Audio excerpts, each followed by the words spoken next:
You're listening to Talk Star Wars, a proud member of the Star Wars Commonwealth Podcast Network. Check us out on the web at starwarscommonwealth.com and take your first steps into a larger world. Talk Star Wars is a production of Emotionally 14. For fantastic podcasts, video series, blog posts, and much more, visit us on the web at emotionally14.com and enjoy content for the permanently teenaged.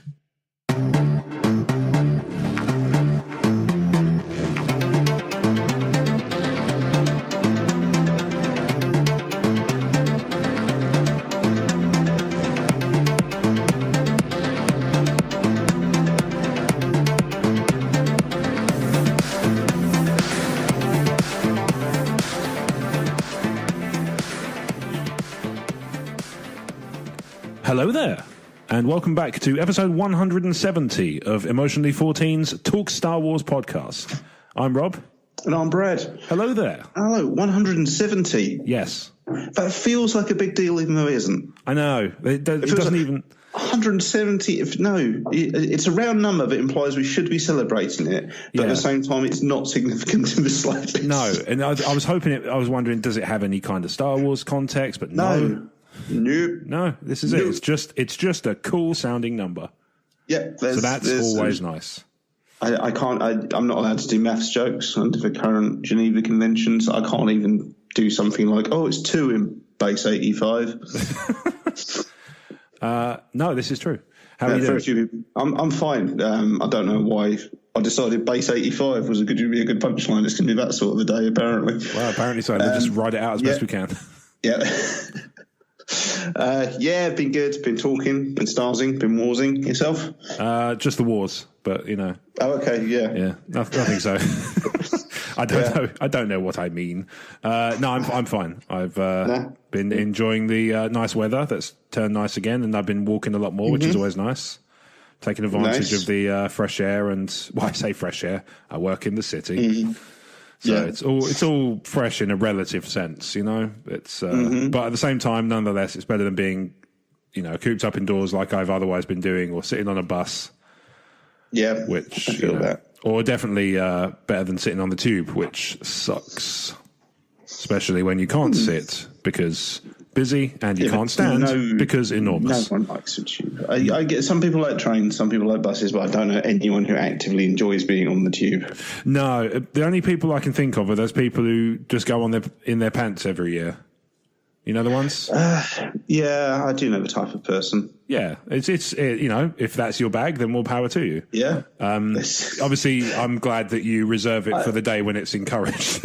Yeah. As opposed to I feel like make it more of a challenge. I should do it in January or something. That would be something. I feel that would separate the men from the boys. I mean, it would separate from the women. Yeah, and the sure. Miscellaneous from the miscellaneous adults. Okay, yeah. I mean, yeah. Anybody who... I'm covering all the bases here. Sure, yeah. No, I think you've done an admirable job there. Thank you. Yeah. A little bit... I did a Star Wars thing. Okay. I went to over in Deal, which is a town about an hour away from where I live. There was a Star Wars charity day raising money for these 2 young boys who weren't very well to get to go to Disneyland, and it was great. It was just like a fete. There was rides and sideshows and attractions and stuff, and loads of great cosplayers as well. My daughter met Darth Vader, got a little bit scared. Met some stormtroopers. I think you say met Darth Vader, got choked out. It's like, whoa, this escalated. No, she was really quite excited to see him at a distance. When she got up to meet him and he started talking to her, she wasn't so keen on that. But, she was like that with me last time I saw her, though.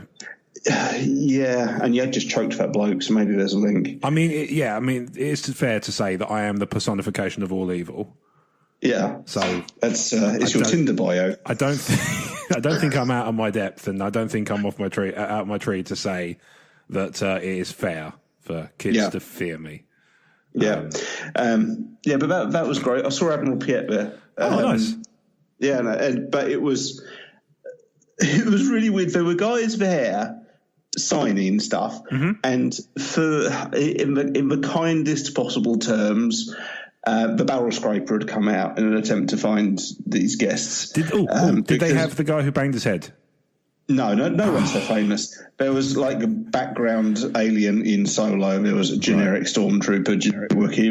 There were guys who I'm sure have very interesting stories. I'm sure it's not the only acting they've done. I'm sure they're stunt performers or prop workers or others. Because the guys who do that kind of extra work tend to be special effects guys or stuntmen as well. So I'm sure they're lovely people, and they gave their day up to do this charity thing. That was great. Yeah. But I wasn't interested in parting with money for their autographs. Okay. But they did a good thing by turning up. Yes. But Admiral Piet was there. I want to say Richard Le Parmentier, is that right? No, it's Kenneth something. Kenneth Colley. That's the one. Kenneth Colley, yeah. Yes. But for some reason, we just made eye contact. It was just like in a hotel or a working man's club. So he was just sat in almost like one of those couch seats you get in pubs in England. I assume you get from other countries as well.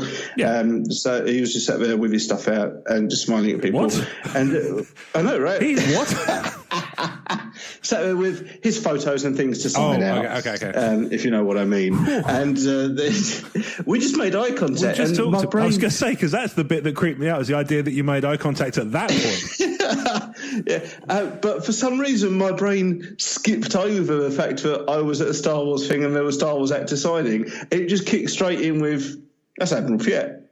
Yep. Oh, yeah, okay, I see what you're saying. Yeah, that's Admiral Piet. Yeah, what's he doing here? Oh, of course, that's why he's here. Yeah, my brain the same reason I am.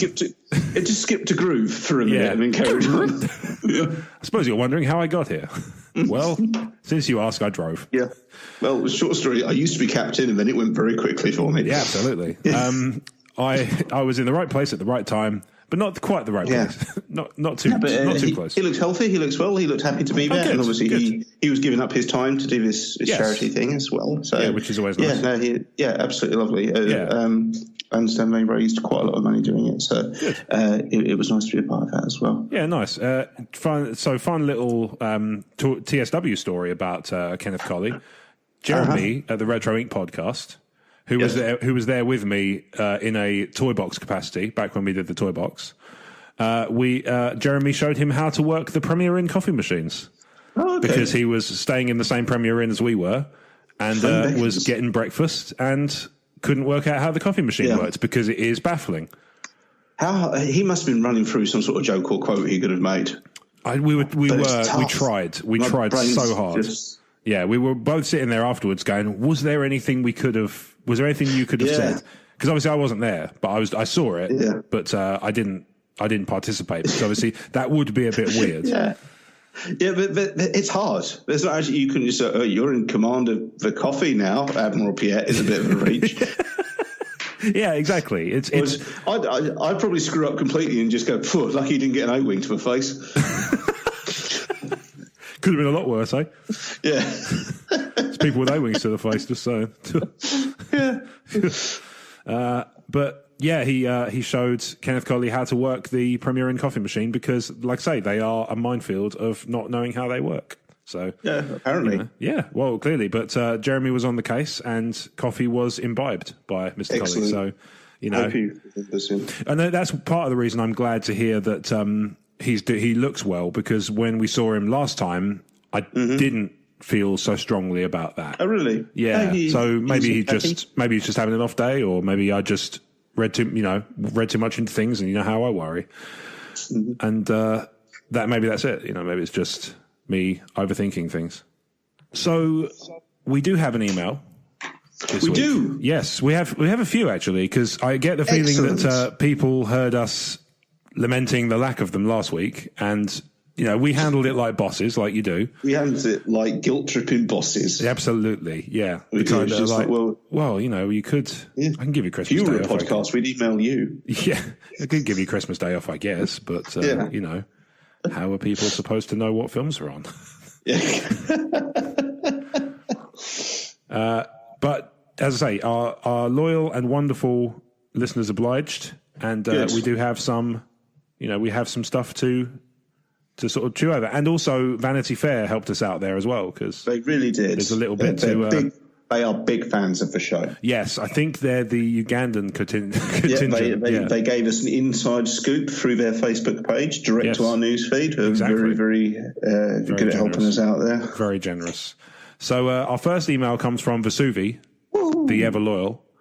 And Vesuvi writes, thanks, Rob. Thanks, Brad. Thanks, Bitey Rancors. Thanks, Chewbacca rap albums. Thanks, hypothetical Labrador Retriever eating. Dude, I need to go back and listen to the shows after we publish. I listen to them on the day they come out, and then I have a weird thing. I don't know if it's because I'm doing like so many micro projects rather than this being kind of like my main thing I look forward to. I mean, I look forward to this every week, but I have other things to do. That's fine. That's none taken. As you know, we're all doing lots of stuff for E14, so and some of us have to work outside of that as well. And that would be everyone. Yeah. Shut up. So. Anyway, sorry, you were saying. What happens is we record a show on Thursday night, and then my memory completely wipes everything I've said during the podcast. It's like doing a stand-up gig. I love doing stand-up, but as soon as I came off the stage, I couldn't remember what I've been talking about. But I was just assured that it was funny. Yeah. And I don't then hear the podcast again until Monday when it comes up in my podcast feed. Yes. But in the interim, the people who have it on Patreon have listened to it and messaged me on Twitter these obtuse, vague messages about a conversation I don't remember having. So I just have to give. I kind of have to be like one of the P-Bugs from Bug's Life and just give this kind of smiling shrug. So, sure. Sure. Yeah, tell me about it. Neb, what a funny one. That's all. It turns out. Yeah. I'm the same. And then it isn't until I hear it again on a Monday I'm like, yes, okay, I know what the strange people understand what they mean about now. Yeah. And then I forget again, and then the cycle begins again on Thursday. No, that's fair. I mean, I'm the same to a slightly different extent because obviously I do the edit and then I don't listen to it ever again. I download it because obviously got to get them numbers up. But I don't actually go back and listen to the show after unless once I've done the edit pass. That's as far as I go with it, which I think is fair enough ultimately. Yeah, totally. Because I do a lot of stuff, as you rightly pointed out. There are lots of things that go into making all this wonderful stuff, and let's be honest, you do all of it. Yeah. I mean, that's how much that means, kind of in a relative sense, depends on week to week, I guess. But it's fair to say I do a fair bit. Not to put too fine a point on it. Yeah, it's fine. I just turn up. No, I mean you help in your own way, which is to say a way that makes it very much easier for me to do stuff. So Yeah. Well, anyway, it ticks over on the editing, but But anyway, let's put the Christmas pudding away. So. I don't even know if we've ever acknowledged that joke, but whatever, it doesn't matter. Let's leave it. That's fine. Suits me fine. You have to go. It's in the third age. Yeah, exactly. Who knows and who much cares? Who knows? Blake's a centaur who can keep track. I think Tim will pick up on it because Tim's pretty. I mean, Tim's pretty, but have you seen him? Oh my goodness. Anyway, Vesuvi writes... Because yesterday, as of me typing this message, was the 20th anniversary of the Phantom Menace, many content creators have been lauding their favourite scenes from it. There are numerous cherished segments in it for me, but one that I haven't heard many emphasise is when Anakin presents the Japor snippet he carved to Padme, which of course gets a callback in Revenge of the Sith. Do either of you revere subtler moments that stick out among the flashy ones?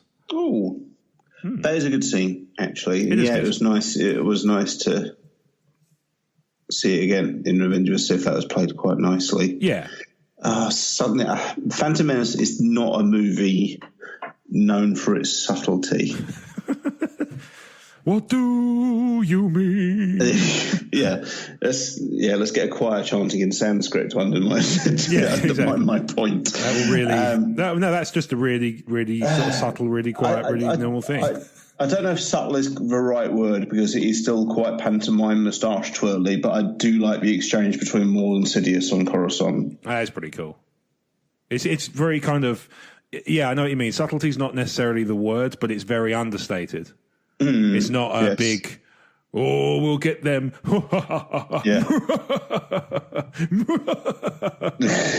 It's not like Austin Powers. Yeah. I get the feeling that Austin Powers ruined that for movies because I don't see it as much anymore. You know what I mean? Yeah. And I'm not saying it's a bad thing by any means. I mean, for one thing, I love Austin Powers. But just, I get the feeling that since then, it's been harder to justify doing things like evil laughs and stuff like that in movies, even if it's for comedy effect. I think Austin Powers just did it so well. Yeah, but it's killed it. Yeah, I think you might be right, actually. Yeah. I like that. I remembered reading somewhere that was also the reason that they went super gritty with Bond, was because Austin Powers had kind of sent up all the camp. I could very readily believe that. Yeah. I'm trying to think of what I was about. I'm trying to think of my choice on that one. I really like the interplay between Anakin and his mum. Like, especially the last scene where they sort of part. The last scene, that gets me a bit, actually. Yeah, it's sweet, you know. Yeah. And I think it's nice that she's so kind of selfless. You know, she does get a fair bit of credit, but I think it's always fair to point out that she's, you know, a nice mum. Yeah, absolutely. Yeah, she's a good mum. Yeah, I'll stay here and be a slave. You go have fun. I'll hold the coats. Exactly, yeah. But at the same time, she does it without, you know, she's not grudging. No. She's not like muttering as he walks off. Not in the original edit, no. No, none of that. Yeah, exactly. That was a special edition change. Yeah, special edition change where she's like, I suppose I should flog this droid and give myself away for free. I remember that. I bet he's left his pants in the wash. Yeah. The bad. So how did he leave without his shoes? I bet he left his shoes behind. What am I going to do with this pod racer? Oh, no, he sold that, didn't he? They sold it to get some money. I thought they wagered for pod racer, but then Anakin won. Yeah, but I think he came back and said, look how much money we got. Doesn't he say, like, look how much money we got from selling the pod racer? Now you've said that, that's rung a bell. Yeah. I don't know for sure, but I'm sure we'll hear about it from Vesuvi next week, because she's usually pretty good at confirming or denying these things. Have they ever established what that giant plasma ball lamp that Boss Nass is holding at the end is supposed to be? I think it's just a bit kitsch. I think that's the whole thing. It's not actually a social thing. It's just we better give him the plasma ball or he'll never leave. I don't if it's just a ceremonial thing. Yeah, I don't know if it's ever been. Let's have a look. Consult. I didn't know. It's just it's always been kind of incongruous to me, and I've always kind of felt, was there a bit of dialogue or a bit of plot cut out that was supposed to be a thing? Yeah, maybe. It's hard to say for sure. Is it just a deactivated one of those EMP ballista things that the Gungans have? Because it looks kind of similar. It's called here we go. It's in the. Of course, it's in the Star Wars fandom. You're on the canon section, right? It is the canon section. Yes. Okay. Cool. It's called the Globe of Peace. Right. So it symbolised the many years of peace on the planet Naboo, and it was designed to seal. It's basically like a record of the peace treaty. Oh. Okay, so it was made for that ceremony? Yes. Oh, okay, cool. Presumably, once they realised they didn't need the shields as much. Yeah, that's fair. Boss Nass, you strike me as somebody who in peacetime needs to worry about force lightning a lot. Yeah. I mean, you do live underwater, so I guess electrocution's a risk. I think that's fair to say. It's probably one of the biggest risks. You know, Jar Jar Binks and toasters, I can't imagine they go well together. Let's be fair. There's a lot of things, but dexterous ain't one. This is why the Pop-Tarts have to be done in a microwave on Naboo. Can't be trusted with the grill after last time either. Where are we? So pop and or ping toaster pastries. Oh man, I'd forgotten. Where were we? The problem comes when the audience forget as well. Yeah. So that's our subtles. Yeah, our favourite bits of subtlety. Shmi and Anakin. It's understated. Bits of subtlety in Phantom Menace is Jar Jar Binks electrocuting himself with a Pop-Tart. Exactly. There you go. That's the stuff that doesn't make the cut. It's so subtle. It's not actually in the film. Okay. Yeah. Since you mentioned in the recent comic that expanded upon Grievous's backstory, if you'd like to get a gander at his species, called the Kaleesh, pre-droidification, see the link below. So she's included a link for our records. I'll have a quick gander. I've actually read that comic, so I have seen it. Okay, cool. Yeah, they had a sale on Comixology. Other services are available, but probably didn't have sales that day. Okay, cool. So I picked up a load of the Age of Republic stuff. Any good? Yeah, they're not bad, actually. I don't know whether they're just kind of... I get the impression they're just sort of starter ones to kind of get the stories going in various different threads. of the 5 I bought, let me think which ones I bought. I bought Grievous, Mace Windu. Was it Mace Windu? Oh, no, there was an annual that included Mace Windu, Asajj Ventress, and a third one that escapes me. Okay. Dooku, Jango Fett. There's annual. Jango Fett, kind of. I'm looking at Wikipedia, but it's kind of what I remember them looking like. So there are others, but they weren't on sale, so I didn't buy them. But there's things like there's Qui-Gon, there's Obi-Wan, there's Yoda, I think. But of those, I think the Ventress one was actually the one that I liked the most. That's because she's one of the best characters. Yeah, but it was also short and sweet as well. There's only about, I think it was about 8 pages out of the issue. It wasn't big, but it was a really good. It was a really good story, and everybody loves Ventress. It's just the rules. Yeah. It's just the rules. What else? So I read those. I got 5, and I can't remember for the life of me which ones they were. I know Grievous was in there. I don't remember there being a Yoda. Okay. There were. I will say, part of the fact. I mean, I only read these a couple of days ago, which is not the best advertisement for them because I've forgotten them all. I couldn't tell you what happened in them even. But there was. Where are we? Recently purchased. Oh, I need to update that. It was. It's like Grievous, Jango Fett. Grievous, Jango Fett, Dooku, a special, Darth Maul. How did I forget Darth Maul? Yeah, there was a Darth Maul one. Okay, cool. So yeah, Maul, Grievous, Jango Fett, and a special that included Mace Windu, Asajj Ventress, and Commander Cody, I think. Okay. And then, Dooku, Grievous, Republic, Jango Fett, Darth Maul. There are hero runs as well, but it was all the villains that were on sale, so... I was right on that just to make sure that I got a chance to read because, I'm trying to take advantage of the comics when they're available and affordable. Totally fair. Yeah, I think so. I've made a note of the ones that were the heroes so that when they do go on sale, I can take advantage of them as well.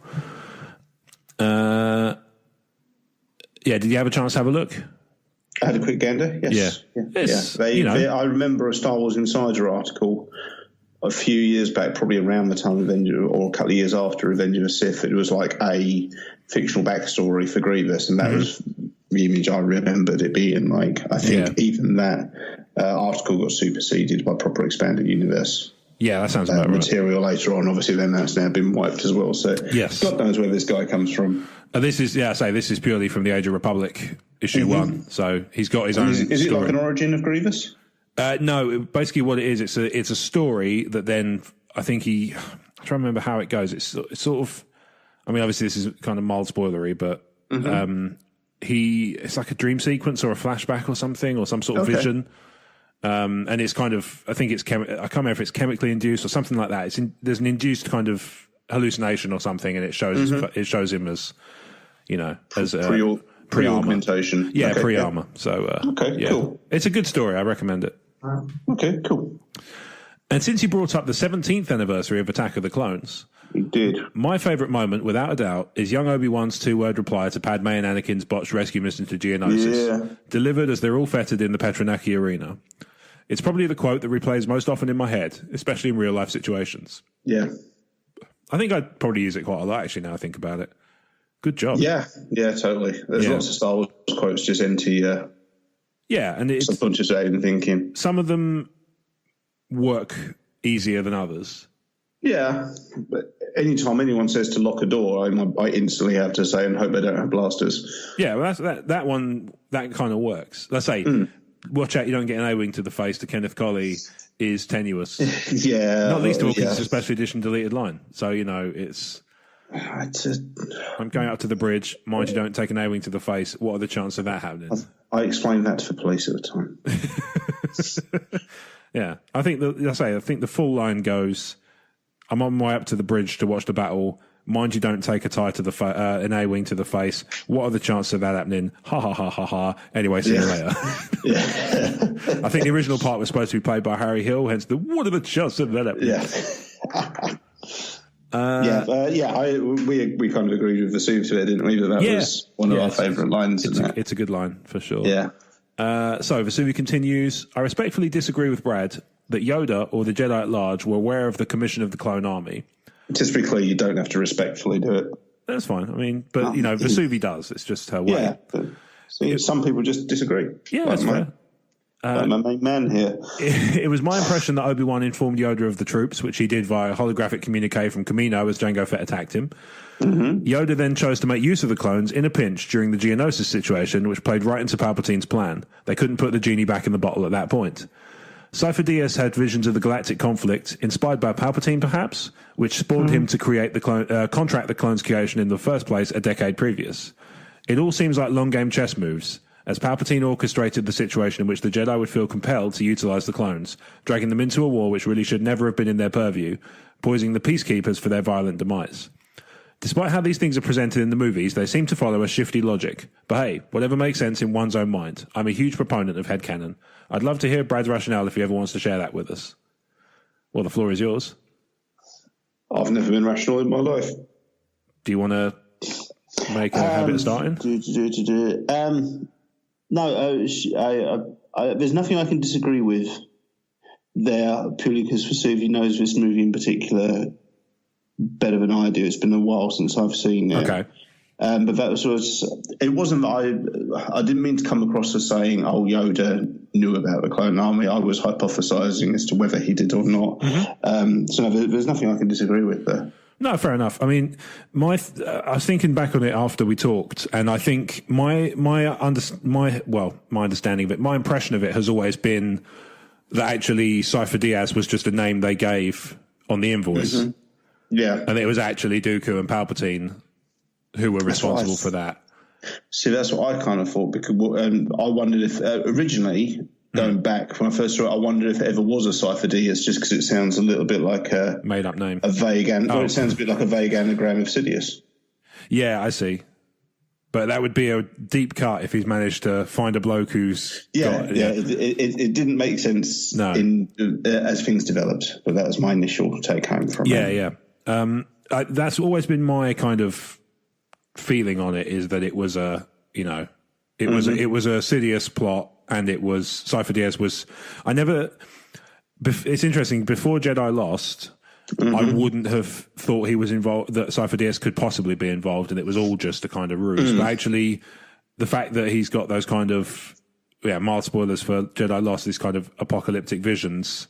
Mm-hmm. Although I think in the story they appear in the context of the place they are and the time they're in. Right? They don't. I don't recall ever hearing him mention like a future, really futuristic one. But then at the same time, I've only listened to it the once and I haven't been back and checked since. So I may well be out of my tree. Kind of established in Empire Strikes Back that predicting the future is incredibly difficult. Yeah, well, I mean, always emotion the future is, as they say. Exactly. So the idea that it's going to be anything hyper realistic that you can glean from it is kind of what's the word? Sexy. Sure. Yeah, it works. As good as I've got. Yeah.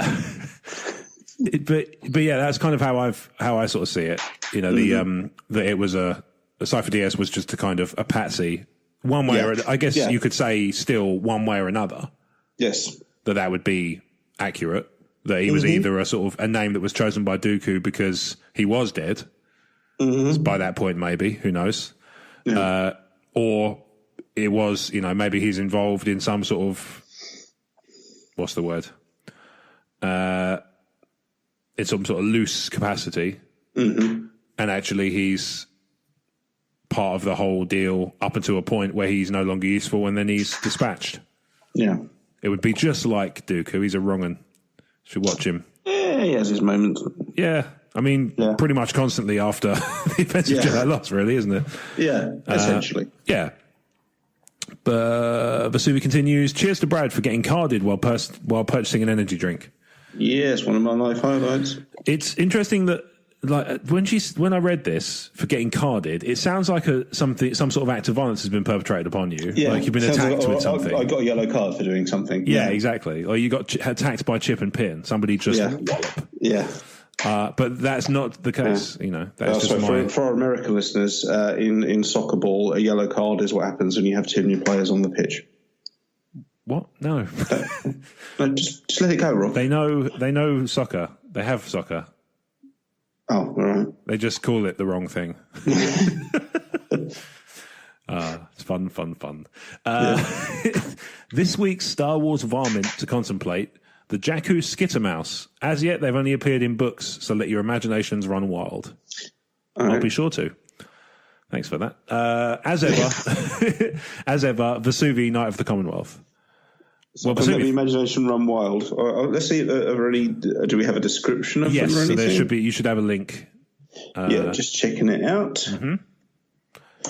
Right, so reading this from Wikipedia, which is public domain, so I can. And the bastion of all reliable knowledge, as we know. Skitter mice were nocturnal creatures inhabiting the planet Jakku. Industrious and determined, skitter mice crossed the deserts at night in search of food and salvage to make nest and burrows, and a big pop-up of Arya Stark has just covered up the text. They were preyed upon by numerous predators such as ripper raptors, they're up all night coming up with these names, pole snakes, and the vicious Walker bird. That second one sounds euphemistic as all hell. It does.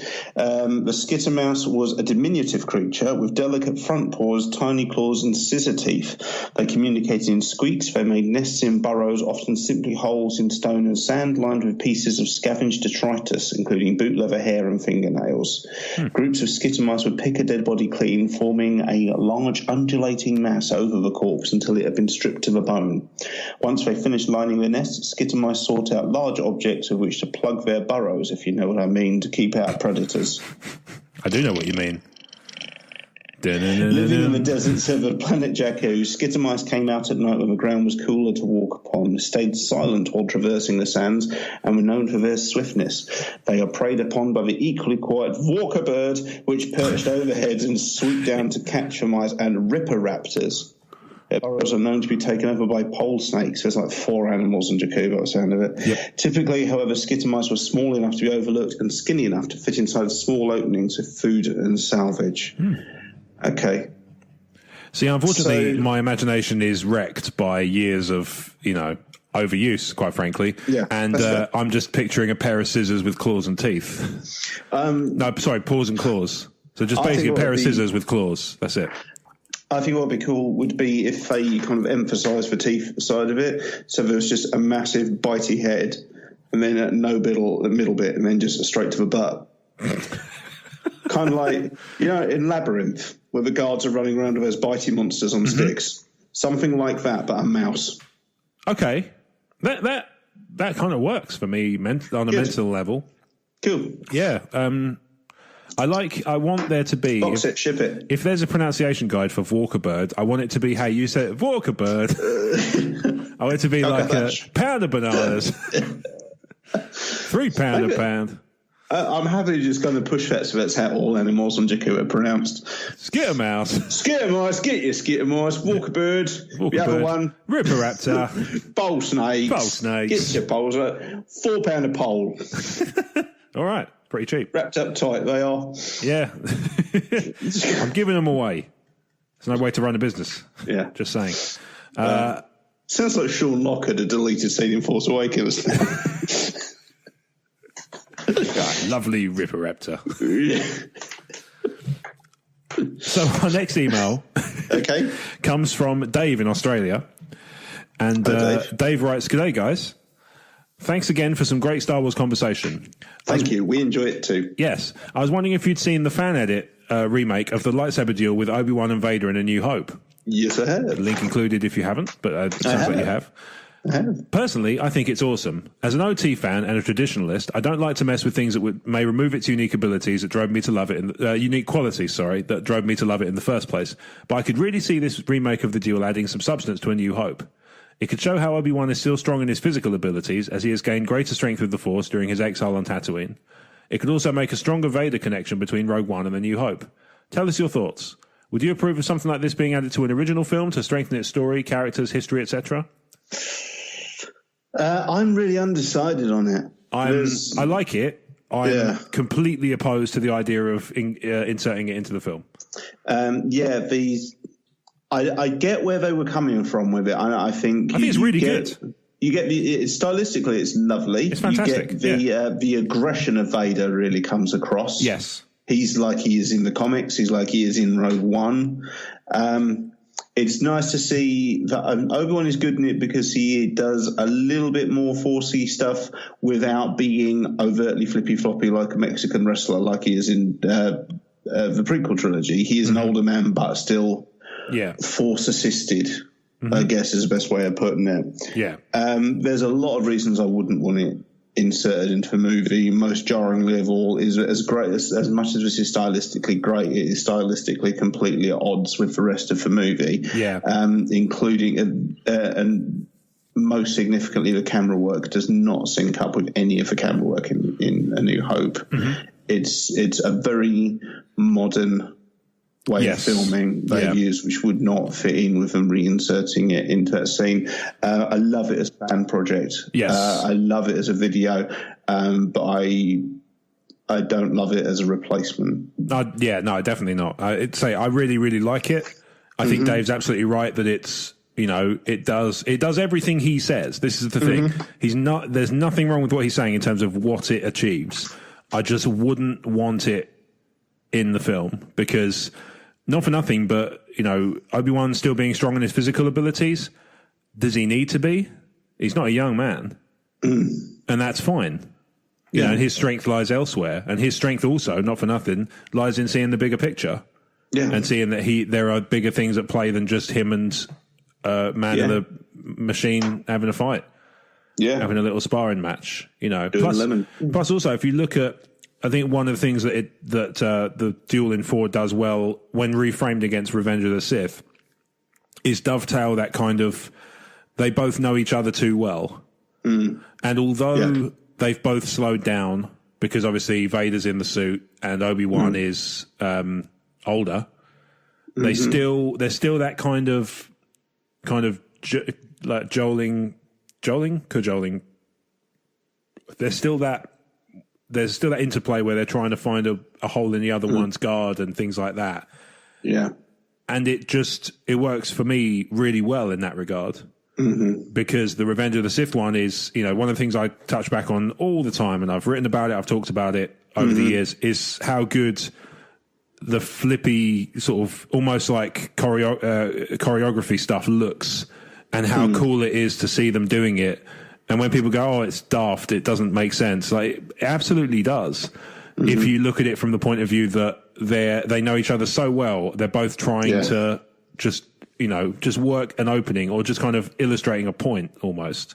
Yeah. And the Duel in A New Hope does the same thing for me. You see Vader just kind of inching forwards and, they're just trying little bits and pieces, different things to try and sort of find out. It's like they know each other so well, but they've also both not been near each other for a while. They're still kind of, it's very gentle in comparison. It's much more sort of teasing and testing and stuff like that. And to replace that with something sort of much more flashy, for me, doesn't quite link up. Yeah. Also, I think it doesn't fit in with the pacing of the original movie, because by that point the story is very much passed on to Luke, Leia and Han, and for them to suddenly get centre stage for a minute would be very jarring. Yeah, I do know what you mean. I think you're right as well. That it jars. That's the thing about it, is it's really good. I say it's a really well done fan edit. But it doesn't necessarily mean that it works in the film. Do you know what I mean? Yeah. I totally agree. It's much like the certain point of view stories. I like them, but they don't fit. They actually, in some places, they jar quite a bit. That's fair enough. But say you can like them in isolation and like them for what they are, but you can also distinguish that between the actual kind of interplay in the actual story overall. Anyway, Dave, hope that answers your question. He asks a second question, or further question. Also, I was quite surprised to hear you predict that the new trilogy announced for 2022, 2024 and 2026 will be one written and directed by Rian Johnson. Have you discarded the idea of a Benioff and Weiss trilogy? So no, we haven't. We're doubling down now. We're saying it's a Benioff and Weiss trilogy. I should clarify. This email, when we recorded on Thursday night, came in just after we finished. Okay. So annoyingly, we literally changed just our mind. Yeah. We're predicting a Benioff and Weiss trilogy. We have predicted it, and what's more, we predicted it so much. We're so confident. We predicted it after it was announced, and we recorded ourselves last week saying, doing a mea culpa to the fact that we took a guess and we flipped a coin and 50-50 chance, and we got it wrong. Exactly. It happens. I mean, anybody who's ever seen me roll dice knows that that's a risk. I've seen you roll dice in Risk. Yes. Yeah, you have actually. Yeah. You're one of a few. One of few, sorry, I should say, because I haven't actually played Risk that much. But yes, so anyway, he continues. Have you discarded the idea of a Benioff and Weiss trilogy? No, see above. No, totally. We're on board for Benioff and Weiss. Considering a lot of publicised angst between Johnson and Star Wars fans via social media platforms, plus the reaction to Last Jedi, do you think Disney would risk Johnson taking on a whole new trilogy? Could be risky. Could be risky considering his reputation amongst many fans. Do you think that fans would reject the idea of a Johnson trilogy and boycott the films, or do you think the fact that it's Star Wars and the fact that it's some years away to allow fans to forgive and forget, in quotes, will see fans flock to the cinema? Yeah, I think absolutely. No, Disney has never, ever done anything than support Rian Johnson. Mm-hmm. Yeah, he was offered this trilogy before Last Jedi came out. It was announced before, so because presumably it was, it was being negotiated at the same time. So they obviously have confidence in him as a director, and they like whatever he has planned. Yeah. There's a lot of Star Wars fans who are unhappy with Last Jedi, but time's a great healer as well. Time's a great healer. They also don't speak for the majority of the cinema-going public. That's true. I think also it's fair to say, in contrast, that the the people who are very vocally supporting Rian to the point of almost saccharine levels at times also don't speak for that public. No, it's fair to say. They just don't. It's not as big a deal as social media will let you believe. No, it's really not, guys. It really isn't. If you didn't like Last Jedi, that's absolutely fine. If you had different ideas for it, it's absolutely fine. If you're not a fan of Rian Johnson, it's absolutely fine. And the reverse is true too. Yeah, totally. But this isn't. Disney is not scared of your boycott. But then, but also at the same time, like I say, it's important to point out that the people who are, what's the word, the really vocal supporters are also a tiny minority. Absolutely. Of course they are. Everybody shouts loud. Everybody who shouts loudest gets taken the most seriously because clickbait's got to click as well. So there's that. Yeah. Let's not forget that the vast majority of people who will pay money to see a Star Wars movie don't talk about Star Wars on Twitter. They don't listen to Star Wars podcasts. They don't buy comics about General Grievous. Whereas just for us with Disney's, when it comes to the big projects, movies, which is their main source of income, and toy sales, I guess, are their main source of income for Star Wars. I'd say it's more than movies now. Toy sales seem to... based on my experience, toy sales seem to be a little bit... Okay. What's the word? Movie sales is what's going to generate... movie and DVD sales is what's going to... Or the movie ticket sales and the home video releases are what's going to be the bulk of their income from Star Wars. Yeah. And the bulk of that income is casual fans.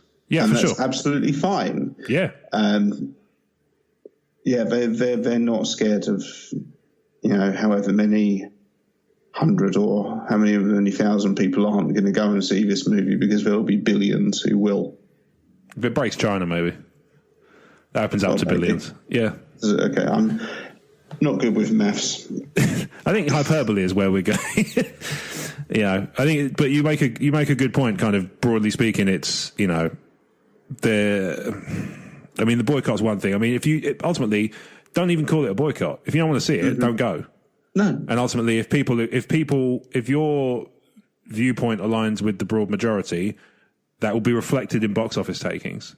Yeah, that will happen. It won't do well. If you genuinely don't want to go, I wholeheartedly endorse you voting with your wallet. But I am sceptical as to how much impact it will have. Sure, but absolutely do it if that's what you believe in. Yeah, just do what you do as thou wilt. Yeah, totally. Yeah. Where were we? So I will say to kind of touch back on what Dave was saying about Rian Johnson, I think it's fair to say that although you rightly point out that Disney have been very supportive of Rian in so much as giving him the trilogy and announcing it before Last Jedi and all that, they have been quiet on it in recent months. That is true. Yeah, there's been nothing. In fact, no news from him whatsoever. The news from him is he liked Solo.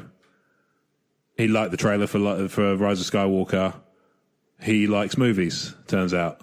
Okay. And he likes Star Wars. Who knew, right? I mean, that's it. I think after, also, given how long we're probably looking before the first of his movies arrives, I think time will be a decider in that, in terms of, because if it's a lot of the discussion is will it kind of stand the test of time? And there's no way of knowing until time has passed, because that's how time works. I'm reliably informed from a book I probably skimmed once. Time will determine whether or not the people who really like it, or the people who don't really like something.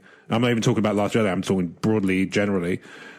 Time determines whether or not somebody who likes something or doesn't like something, how much that holds. Yeah. Because you can see it with the prequels. They're a perfect example. They did not, despite the insistence of many, come out to universal acclaim and fanfare. They were divisive. Yeah, and had there been Twitter and Tumblr back then, it would have been like this. In many, I think if anything, it might have been worse. Yeah, I think a perfect example of how time can sort of change people's perspective is how the people have adjusted to the prequels. Similarly, the number 2 movie at the moment is Avengers Endgame, right? I think it's only got 100. It's still behind Avatar. It's got 100 and something million to go, and it's widely expected to potentially go over the line, but not by as much as people might have thought, because it did experience some drop-offs week on week. Okay. It's worth pointing out, incidentally, that people seem to forget that Avatar got multiple cinematic releases, because they did the cinematic release when it first came out, and I feel like they did another one around Oscars time. It was only a limited run, but they did it. And they did I'm pretty convinced they did a third one, but I couldn't tell you why they might have. I don't know. It might have been because I think there might have been a half an hour of extra footage added to one of the cuts. That is a thing that James Cameron does. Yeah, so I think there was a director's cut that made it to cinemas as well. It's such a completely unmemorable film to me. My point exactly. It's, in the opposite vein to how people have softened on the prequels over time. It's not even that they've gone off Avatar. It's just been forgotten about. I don't even remember at the time the reviews being all that great. It was it sold a lot of tickets off the hype machine, I think, and the fact it pushed for 3D thing more than any other movies had. But I don't remember the reviews being all that glowing. No, I think it was one of those movies that was just like, it's fine, but it looks incredible. And I get that. And it is one of those ones I watched at home and sort of found myself thinking, this probably would have been good to see in 3D, Yeah. But again, it's made for 3D. And that's often, for me, that's often a thing I don't particularly care about for movies. I don't particularly care for that. I couldn't believe it. Is it like 2 or 3 more movies James Cameron has planned for it? Yeah. It's 4. A weird one. 4. It's 5 in total. Come back to Aliens, dude. Do the Abyss too. Dude, come back to it. I want to know what happened. Come back to Aliens. Yeah. We need you. Here we go. It was Please released. Just creep up behind Ridley and take him out, and then you can do your film. That'd be good. So, here we go. Released in December 2009 to positive reviews, highly praising its groundbreaking visual effects. That seems about right.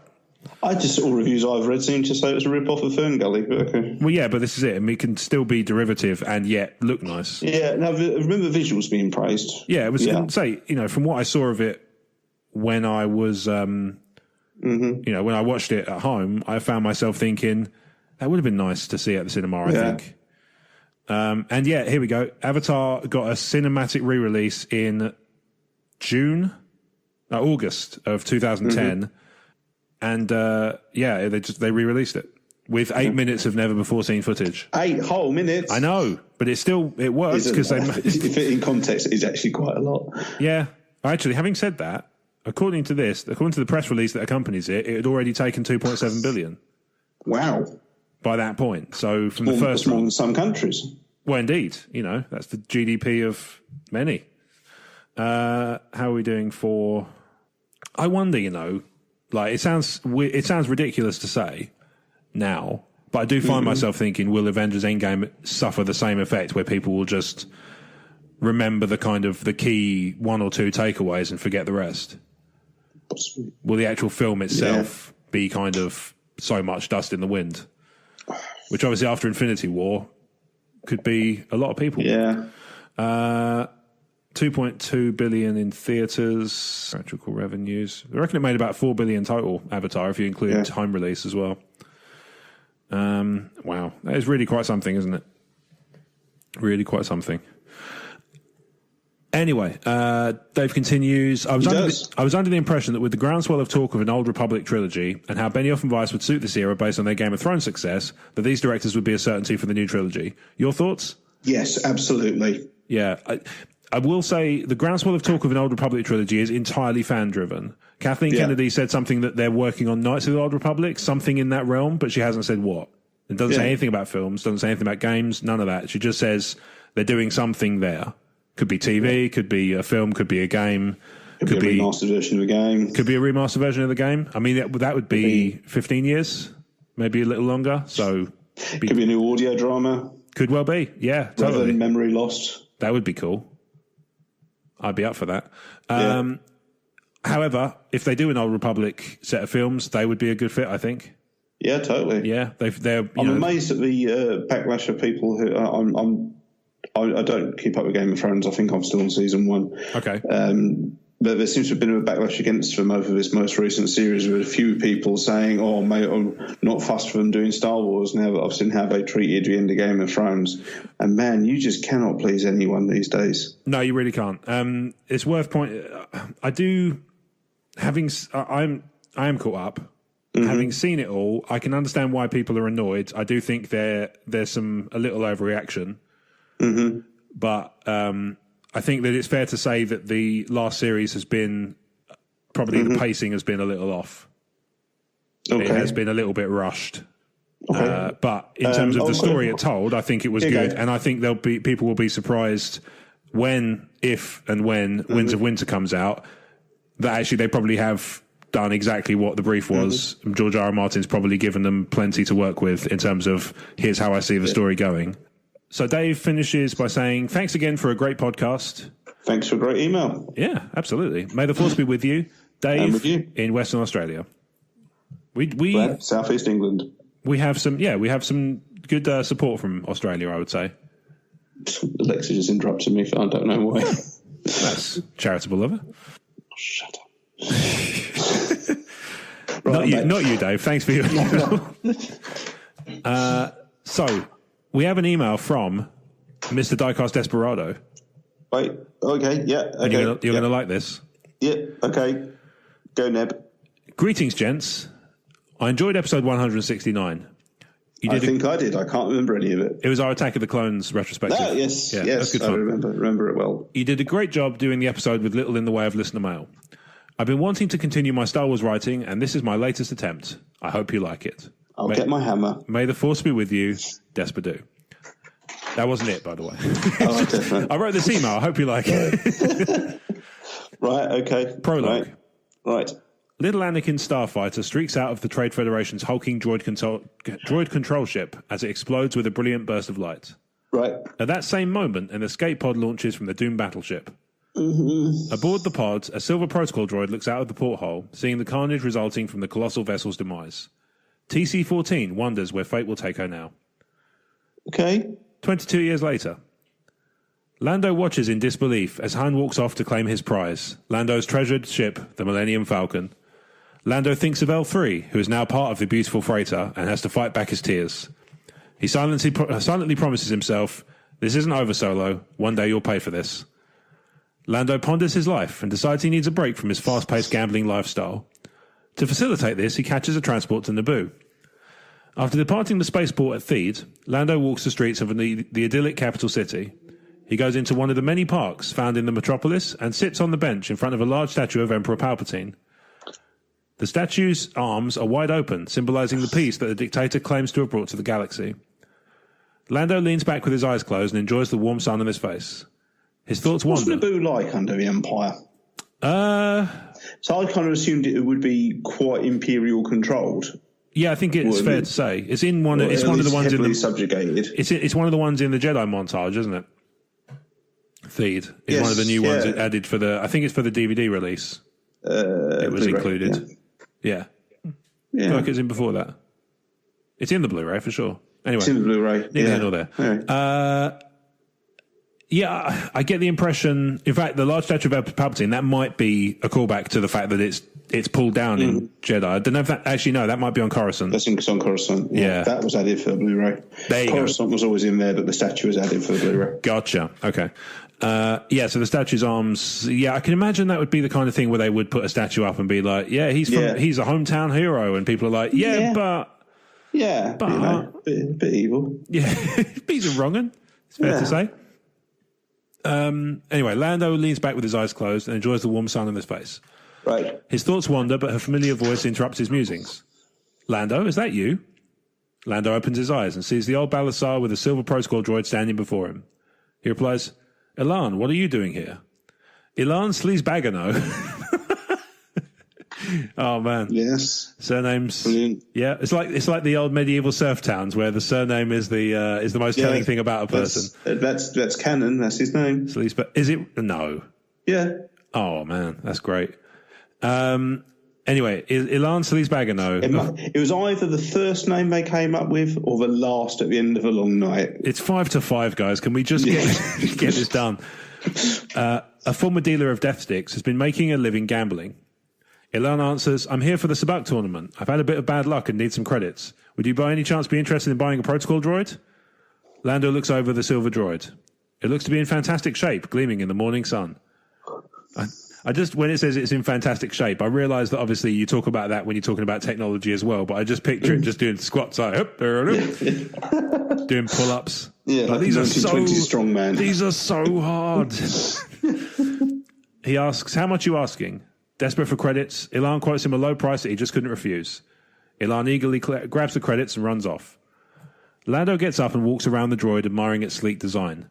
The droid says, I'm TC-14, Master. Hearing TC-14's beautiful voice brings a smile to Lando's face. It's the first time he's smiled since losing the Falcon. Replying, he says, I'm truly pleased to meet you, TC-14. Suddenly he thinks, Sabak tournament? And asks TC-14, do you know what that Sabak tournament is? She answers, yes, Master. Do you wish to go there? He answers, yes, lead the way. And the two go off to the tournament. Later that evening, Lando and TC... Sorry, go on. He's going to try and do it, isn't he? What's that? He's going to try and do the droid, isn't he? I thought you meant Desperado as a storytelling device. It's like he's going to try. He's going to do it. He's going to tell that story. No. I just he's gone. Yeah. Gotcha. You'll need an adapter. Later that evening, Lando and TC-14 stand before his newly won starship, a YT-1760 small transport. Right. Modified with shields and weapon systems, the ship is in top condition. After looking over the ship, a woman walks up to him and says, "Nice ship." Lando looks at the woman in her late 30s. I was really hoping you'd just say, yes, it is. And that would be the whole thing. Lando looks at the woman in her late 30s. She's the finest ship in the galaxy, he replies. She extends her hand. My name is Padme. He kisses her hand and says, I'm Lando. It's always a pleasure to meet a beautiful woman. She smiles and says, thank you. I really need a ride to Tatooine. Could you help me out? Tatooine? Why would a beautiful woman like you want to go to that sandpit? She says, I discovered that my son is there. He was kidnapped when he was a baby and I finally located him. I don't have much, but I'll pay you what I can. Lando says, if you only want to ride to Tatooine, I'll take you there. The three enter the ship and head to Tatooine. So I've already read through this, and yeah. They land at Mos Eisley Spaceport, and Padme thanks Lando and heads out into the sands. She manages to acquire an unattended speeder and zooms off. Okay. She stops near a moisture farm and watches... We're doing that with Lando now. Okay. Cool. Yeah, Lando's done. He's done his piece. She stops... Yeah, she stops near a moisture farm. I thought it was going to be a Lando story. First, I thought it was going to be a TC-14 story, and then it became a Lando story, and now it's just gone off in a... It's subverted That's not how narrative works. Brace yourself. She stops near a moisture farm. You don't just pass on the story like a baton, you know. Okay. Right, okay, I'm fastening myself in. I'll be quiet. She stops near a moisture farm and watches from a distance. Seeing a 9-year-old boy playing with a toy starfighter, she walks up to him. The boy looks at the woman and says, "Hello." She says, "Hello, Luke." Looking surprised, he asks, "Who are you?" She answers, "I'm your mother, Padme," and hugs Luke. She then asks, "Would you like to come away with me? I have a land speeder over there that we can take." This is like a public information film now. It kind of, yeah. He nods yes, I've got puppies in my land speeder. Would you like to see my puppies? Yeah. Why does your land speeder have panels? Yeah. He nods yes, and the two speed away. Across the Dune Sea, Obi-Wan feels a disturbance in the Force and realizes Luke is in trouble. He jumps into his land speeder and rides off to find Luke. The Force is he still dressed as a Jawa? It doesn't say. Okay, I'm going with yes. Okay. The Force takes him to the Mos Eisley Cantina, where the woman with Luke is looking for passage off-world. Obi-Wan casually approaches them and overhears the woman introduce herself as Padme and say she is looking for passage to Naboo with her son. She arranges to meet a pilot at the spaceport and leaves with Luke. Obi-Wan follows her from a distance. After moving away from the cantina, Obi-Wan catches up with the woman and asks, "Excuse me, you look familiar to me. May I ask your name?" She replies, "I don't recognize you, but my name is Padme." Obi-Wan then realizes she is actually one of Padme's handmaidens. Mm-hmm. He senses that she really believes that she is Padme. Obi-Wan waves his hand and says, "You're very sleepy, young Luke. You want to lay down and go to sleep." Luke yawns and lays down, going fast asleep. The handmaiden angrily asks, "What did you do to my son?" Obi-Wan waves his hand again and says, "You are not Padme, you're a handmaiden. You will forget about Luke and go home." After repeating his words, the handmaiden walks off, and Obi-Wan returns Luke to the last farmstead, erasing his memory of this event. Thoughts? There's a lot to unpack there. Yeah, that seems fair. So, I mean, I have one major stumbling block, which is for there's like 5 people who know Luke's born, and Padme's handmaidens are not one of them. That's fair to say, yes. I mean, there's a bit in the Darth Vader comic, there's a big cover-up about the fact the twins were born and they made her look pregnant for the funeral. Mm-hmm. But no one, I think it is just Obi-Wan, Yoda and the Antilles who know about the children. Mm. There's probably someone else I'm forgetting. I don't know. That weird little droid, I guess, who gets freaked out by a woman giving birth. It's like, you told me you'd done this before. I was in my head when it just goes, "Ooba, ooba." I like to believe that's droid for "ooh, gross." Oh no, it's everywhere. Why is it all stringy? It's pink. Why is it so pink? Now, next time you watch a video, see if you're going to have that as well. Yeah, well, that's our gift to you. Gross. It was.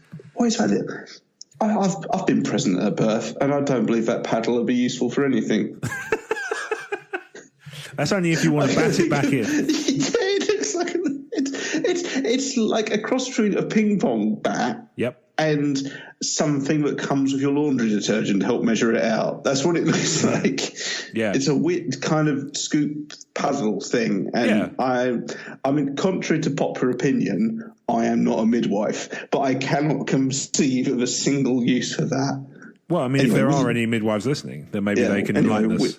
Wizards in space before I inject too much reality into this. Yeah, that seems fair. Yeah. Where do we stand on Obi-Wan the Magic Eraser? Well, I mean, it's probably a power he's got.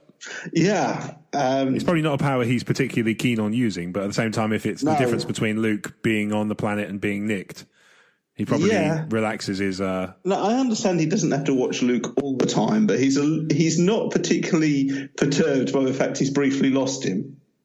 Well, no, I mean, he senses he's in trouble and goes off after him. That seems like a good, as kind of pseudo Godfathers go. I don't want to bring him into a disciplinary on it. It's just a bit.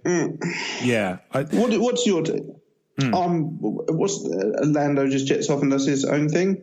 Yeah. Because at first I thought I was in for a Lando story. Okay. as I said, first of all, I thought I was in for a TC-14 story.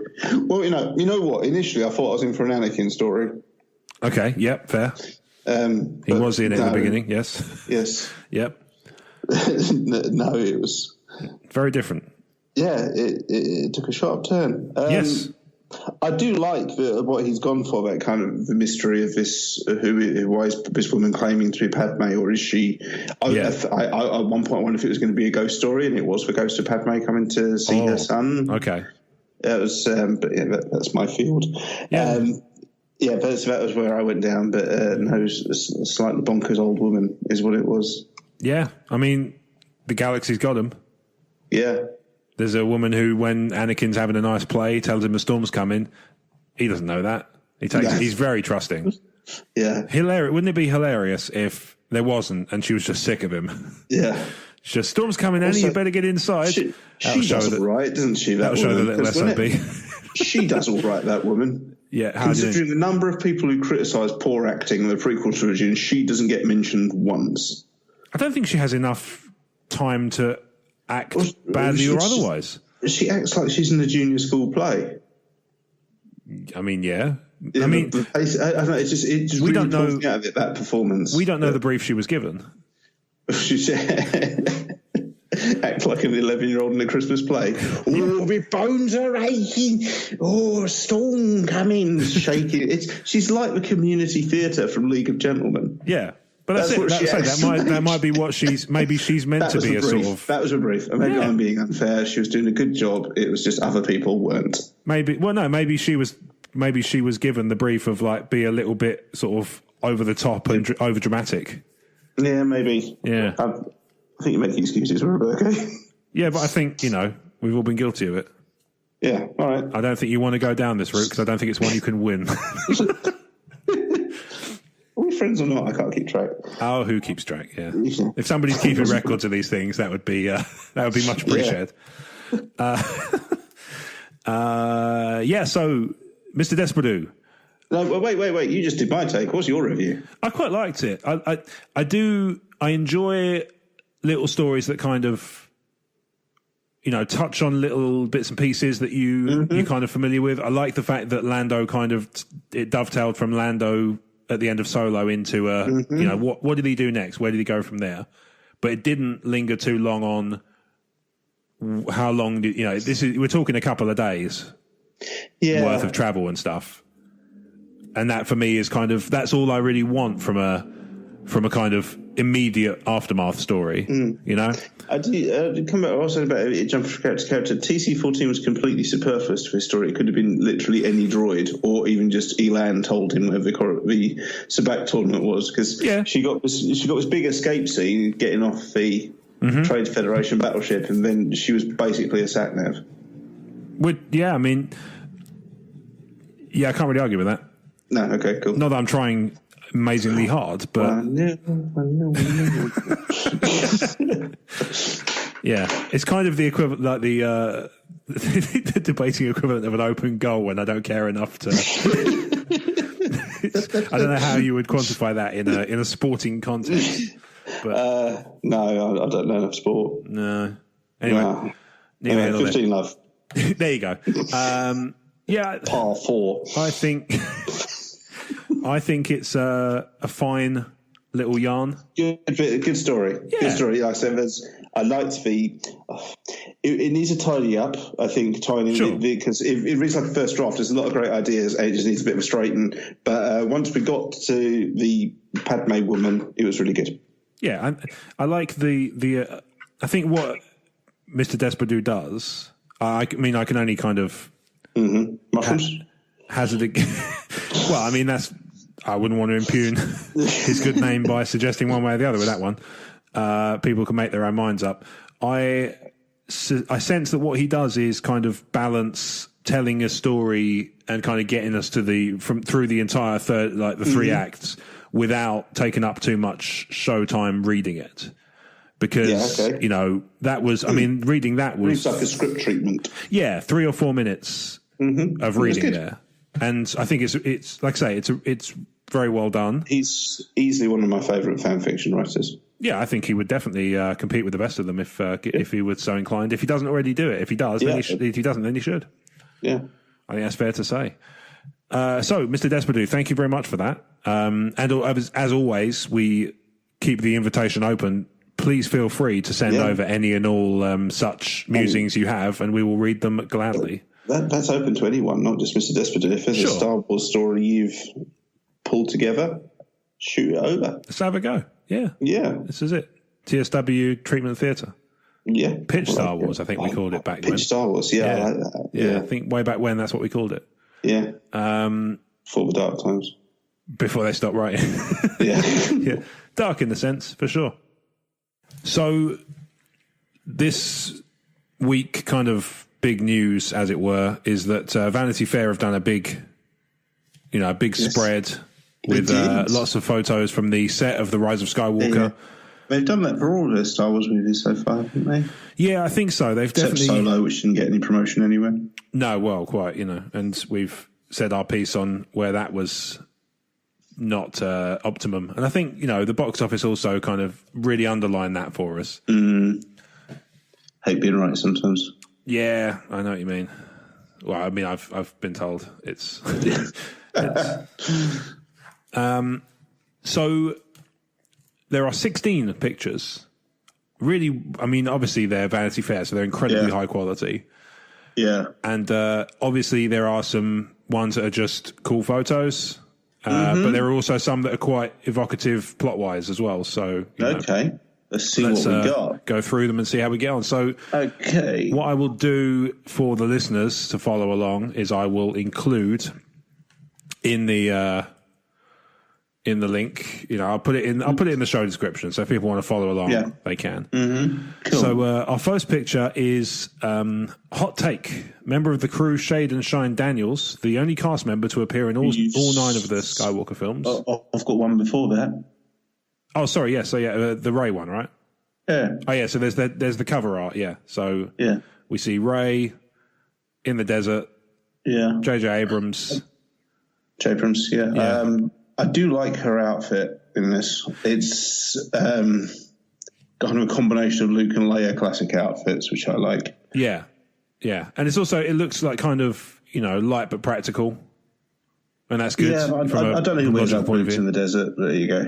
Well, I mean, they probably, it might be a Peter Cushing thing. They might take those out in post, or they might just not show them. Maybe. I think is that Rebecca Poe Dameron behind her?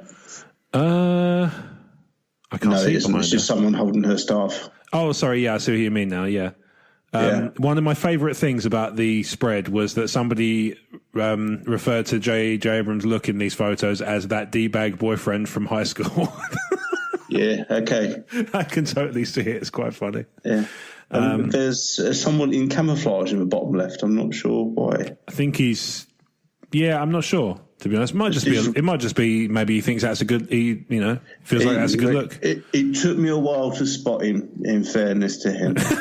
Yeah, there you go. So he's obviously done he's gone about it the right way, because clearly he's chosen the right colours, because it worked. Yeah. So, they're on set recording Rise of Skywalker. Presumably it's the same scene as we see in the teaser at the beginning. Or thereabouts. Yeah. So we move through the first of the 16 in the article. So it's Anthony Daniels in the 3PO outfit. Yeah, getting some contouring done, but also shading and shining. I would imagine probably boiling inside that suit. It looks like a warm day. He's got an umbrella.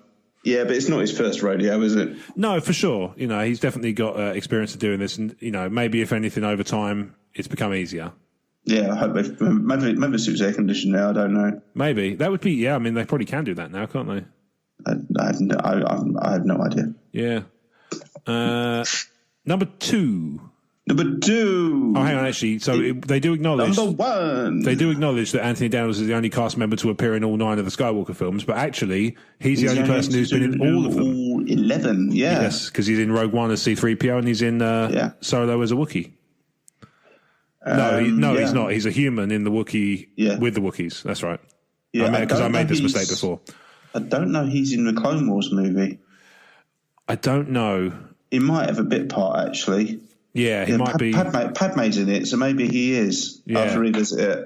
Maybe. It's been a while I think you should revisit well. Anyway, because if you can't remember it, maybe that can be a commentary we can do. Yeah, the amnesia cut. Yeah. So, number 2. Mm-hmm. J.J. Abrams, alongside stunt coordinator Eunice Huthart, Yep. directs the Knights of Ren, elite fearsome enforcers of Kylo Ren's Dark Will. I thought it was Ronan the Accuser at first. It does have that kind of domed look with the cape, doesn't it? And the one at the front. The hammer thing looks like Pike staff. Yeah. Yeah. Someone's D-bag boyfriends in there. They look so cool. Yeah, I want to know more about them. Yes, I do too. There's one with a big gun, one with... It looks like a gun for an arm almost. Like it's kind of... You know what I mean? It's sort of... It's like a mounted... cannon. Yeah, it's like it's the kind of thing you'd... bit of a Final Fantasy look. Yeah, but it's almost like something you'd sort of point your fist out and fire like a off. Yeah, like a glaive or like Iron Man's wrist, shot like the ones that are kind of on the back of his wrist. Yeah. In fact, he's got a cannon for an arm, but next guy along appears to have Cloud's sword. Is there a Final Fantasy vibe going on here? Maybe. What I like is actually the Knights of Ren. You kind of, when you say the Knights of Ren, you had kind of like medieval knights is what comes to mind, echoing the Jedi Knights as well, who you associate with shiny armor and nice weapons and chivalry and jousting and all those connotations you have with that word. Yeah. This looks like trench fighting equipment. This looks like cudgels and katars and vicious stuff designed for hurting people. Mm-hmm. No, it's very cool. A nice subversion of what I was expecting. It's very, very, the look in general, there's 6 of them in the shot. You can only make out 4 of them clearly because there are 2 over the back of the shot. Unless the 7th one is the kind of Peter Pan extra looking character.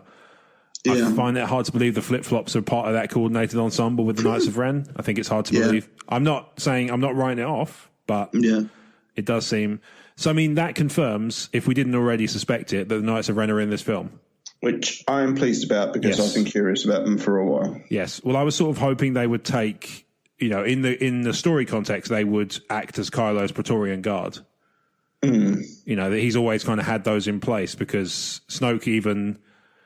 I never thought about this until I think we talked about it. I'm going back some time on TSW that we talked about the idea that Snoke was almost calling him the Master of the Knights of Ren with almost a kind of air of frivolity. Yeah, this kind of frivolity. It's like, the Master of the Knights of Ren. Even you couldn't get the job done.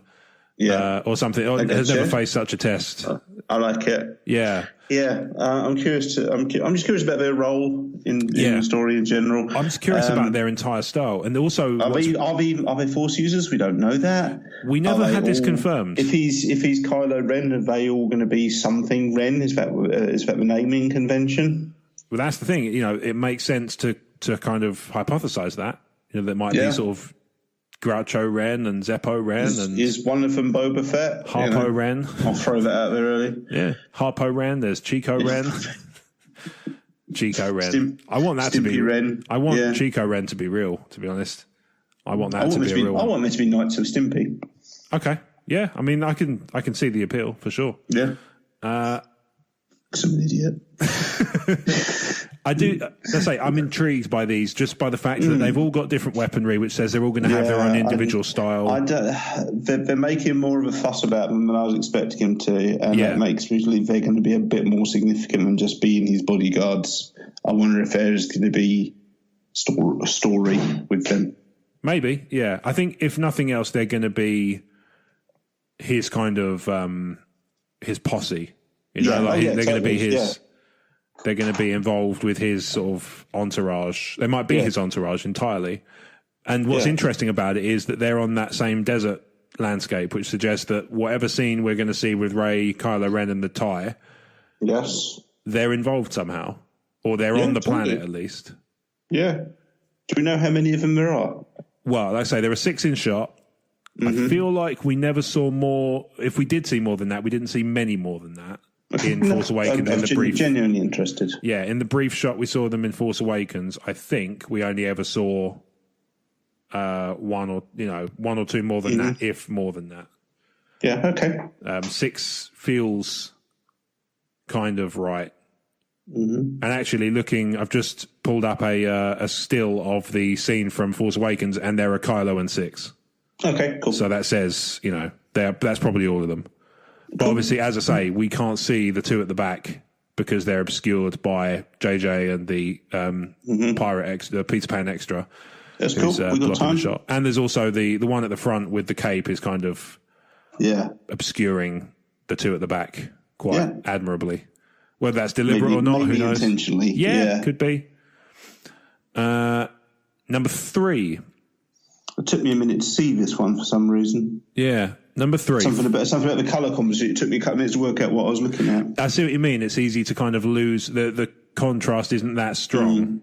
These photos, I will say, Leibovitz is a lovely photographer. She does very good work, but these are quite heavily photoshopped for contrast and brightness. Yes, which again, it may be a conscious choice. Yeah, it's not. It's neither a good thing nor a bad thing. It's her style, but that is something you have to take in consideration when comparing it to what you're expecting the finished product to be like. Sure. So, Vanity Fair reveals Kerry Russell as the masked scoundrel Zori Bliss, seen in the Thieves' Quarter of the snow-dusted world Kijimi. A lot of people are really going for this, and I'm not sold on it. I don't know. There's something about it that I quite like the look of. I like the kind of the flintlock pistols look. I think it's because the outfit as a whole is very Stargate looking to me. It's almost Egyptian-y looking, that kind of vibe they took. Okay. And then it's all piratey. Yeah, I don't know. I dislike it. I'm just unsure about it. Yeah. I quite like the whole kind of what look like flintlock pistols in the holsters. The kind of... I get what you mean about the Egyptian look. It's something to do, I think, with the belts and the bracelets and the armlets and stuff, and they're all kind of inscribed. It's the oversized helmet as well. Yeah, that makes it look like an Anubis or bust. I think that might be an inspiration. Yeah, it might be an inspiration in universe, like not obviously with the ancient Egypt, but their equivalent thereof. It's just stuff are supposed to influence each other as well. It's totally fine. Yeah, and that's our first mention of the planet Kijimi as well. So yes, that's going to factor in somehow, although we don't obviously at this stage know how. Kijimi could be where the Death Star turns up. Maybe. Yeah, it's got that same kind of skyline colour.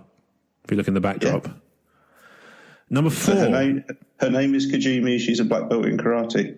No, her name is Zori Bliss, and she's on Kijimi. She's a black belt in karate. Right. There was a step missing, that's all. Okay, yeah. So remember the Flaming Lips, kids? Speaking of character reveals, number 4. Force Majeure. First Order leaders General Hux, Domhnall Gleeson, and Allegiant General Pride, Richard E. Grant, on the bridge of Kylo Ren's destroyer. Okay. Allegiant General Pride. It's rather on the nose, isn't it? It's a good name. Well, it's an evil name, but yeah. Yeah, it's a good evil name. Interestingly, I saw somebody do a take, I think it was Slash Film, and they had to retract it because it was ludicrous. That was Hux's dad. Oh, no, that's Brendel Hux. Yeah, and he did. He did? Yeah. It was very, let's say they did correct, but it was a peculiar take. It was an assumption on their part by the sound of it. Probably, actually doing there. Who was it the Slash Film? I think so. I don't want to, like I say, if it was them and they made the mistake, they did correct it. So I'm not going to say by any means that they're at fault because they corrected it. Grant is such a good casting choice for a Star Wars villain. Yeah, he is great.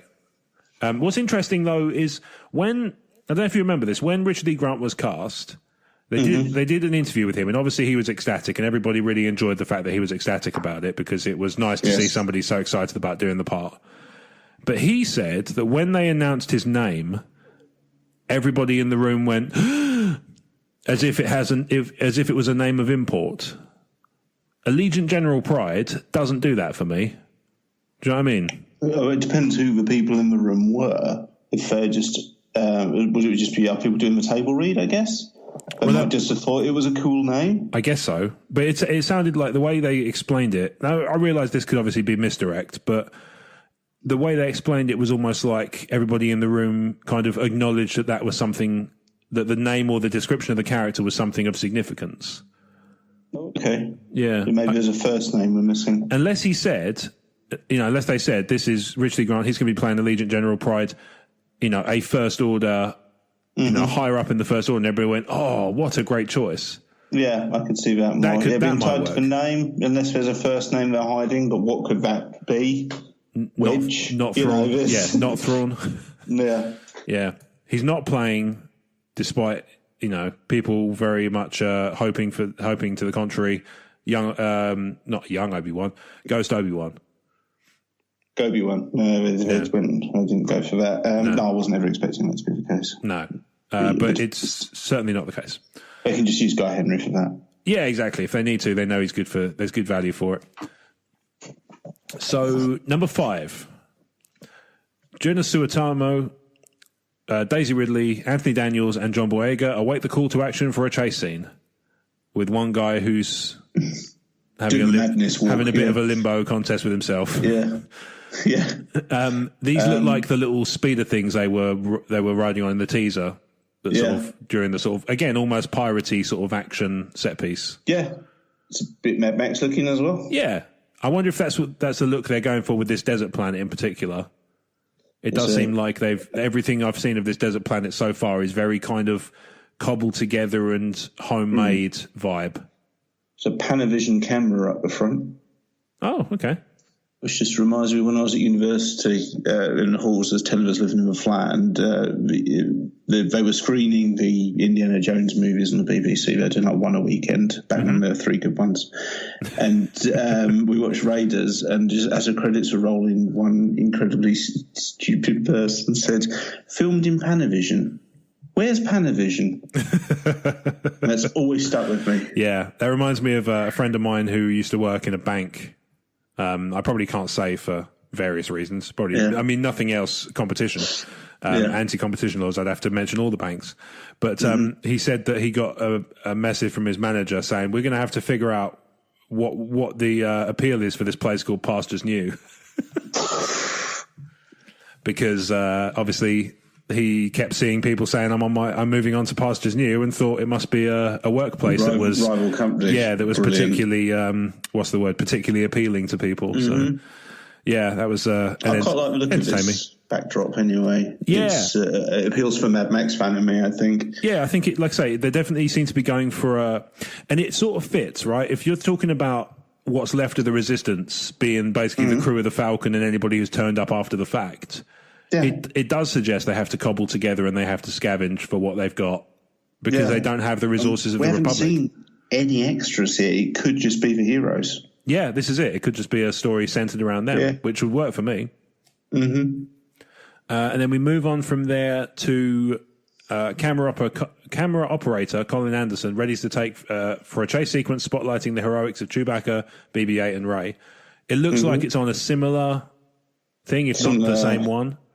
Yeah, Warwick. Yeah, kind of looking over the back of the previous shot, it does sort of seem like it could be the same thing, but if it is, it's quite long. Daisy Ridley is standing next to an X-34 fuselage. Okay. Which is Luke's land speeder as an X-34. Ah, so it's all cobbled together. I know this because I've spent the past week making one for Fire When Ready. So it's a nice little Easter egg that very much looks like an X-34. Yeah, I think, you know what? Looking at it, that could well be the case. Mm-hmm. From my limited kind of knowledge of the various models and stuff. So I only know that because I've been working very close to them for the past week. Fair enough. Next photo is probably my favourite one of the bunch. In a historic reunion, Lando Calrissian retakes the helm of the Millennium Falcon, joined by Poe Dameron, Chewbacca, D-O, and BB-8. He's a survivor, Williams says of Lando. That's an awesome shot. I'm not a fan of him wearing the same clothes as he did in Solo. They can make it work for me. Yeah, you said before, if they kind of do it as a joke, that's fine, but it's It's on the nose. It comes back to that lack of subtlety you often complain about. Yeah. It's obviously it's going to people. Hey, it's the same guy from Solo. Do you get it? Do you get it? Do you get it? Yeah. And we get it because it's the same actor as last time. Yeah, but as you rightly point out, we get it. Yeah. But we were talking about this earlier, right? The movie going public might not have actually even seen Empire. Maybe they might just be exposed to the new films, and that might be their limit. Now, yeah, possibly. I'm not suggesting for any 1 second that they shouldn't address this because there's so much fun to be had. Yeah. Maybe, well, fun might be the wrong word with Empire. So much harrowing story to be had. So, there's plenty there. But I wonder if that might just be because they can't, maybe they're not presuming that people know, or maybe even that people will recognize Billy D. Maybe. Some years have passed. But what is that Poe's leaning on? Because it's not normally part of the cockpit. It looks new, doesn't it? The thing with the sort of blue... Coaxium, like a little panel in the middle that sort of... Yeah, it's odd. I don't know whether does it look a bit coaxium to you? Yeah, I would think it probably is. Yeah. I don't know. It looks like it could be a new fit, like an addition to it. Yeah. I'd have to go back and watch Last Jedi with that in mind, looking to see if there's any modifications in the Falcon, or even Force Awakens, maybe. It looks a very modded up cockpit, actually. Maybe it's found its way back to Lando in the meantime. The panels, just the panels up and to the left of Poe look very new. Yeah. Maybe, I mean, it was in the Battle of Crate, so maybe it's taken a bit of a pasting. Maybe they've had to modify it, and maybe Lando and or Chewie have made some modifications. I'm not sure I like this new droid. He looks too much like the Pixar lamp. It is a little... For me, it's just a little basic as designs go. You think about how good BB-8 is and how much personality is in that little face. Yeah. It's like the antithesis of that. But then at the same time, with performance, it might come off, Yeah, totally. These are all just initial impressions of mine. Yeah. It's also, I mean, most of it's based on still images as well, especially with the droid. So it's hard to be sure. But yeah, it does look a little bit like it's how to explain it. It looks like a rejected draft for BB-8. Maybe it was. Yeah, maybe that's where they kept it. Do you reckon Poe finds his way onto the Falcon in the cockpit at any point? I think it would be a good idea to have who's supposedly the greatest pilot in what's supposedly the greatest ship. Yeah, I can fly anything. Yeah, he says in Force Awakens. Pilot in the best ship. Yeah, I think that's fair enough. I hope so. Yeah. And then what else is there to say? Chewie looks magnificent. Always. Yeah, just magnificent. So, Finn and new ally Janna, so this is number 8, yes. atop hardy Orbaks, lead the charge against the mechanized forces of the First Order. It's extremely surreal to be in it, says Aki, and see how it works from the inside. Oh, so there's like a Tauntaun style scene then? Or does she mean... they're weird looking animals. They're kind of horse meat, wild boar looking. Yeah, like horse meat warthog. I love the way she's riding that as well. That looks amazing. Yeah, it's pretty cool. It's interesting though, isn't it? Like if you think about Last Jedi and Finn and Rose's Canto Bight outing and how she's really against them using the,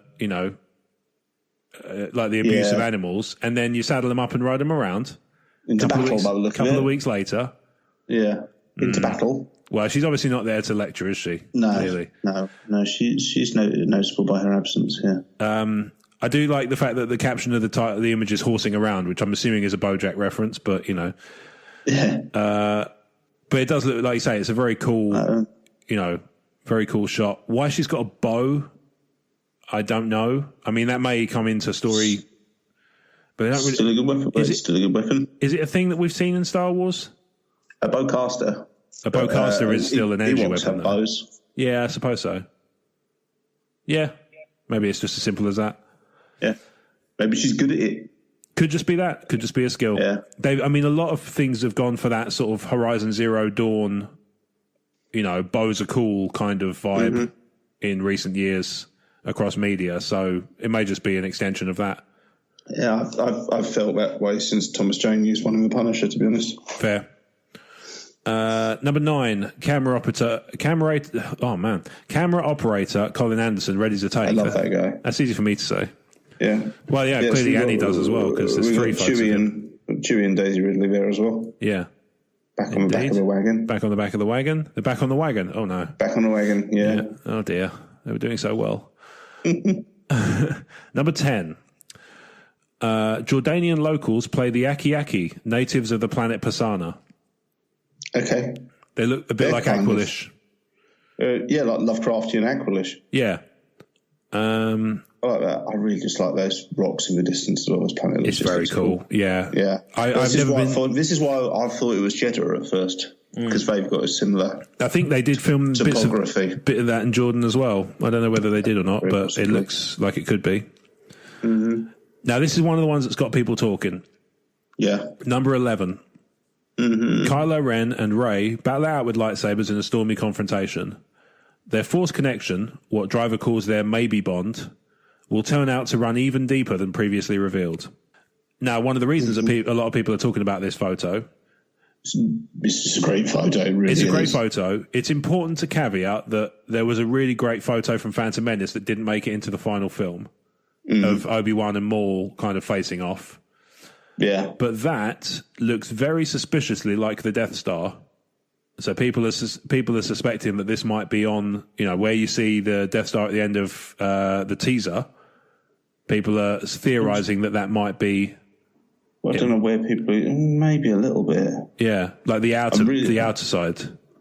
Yeah, maybe it's possible. Yeah, it would almost. The only thing that would worry me about that is it's almost a bit. I don't know if you've seen, or if you have, how recently you've seen Pirates of the Caribbean 3, World's End. Oh, I saw it at the cinema, so a while back. Jack Sparrow and I want to say Davy Jones fighting on the top of a mast. Mm-hmm. And it's it almost kind of, high place is dangerous.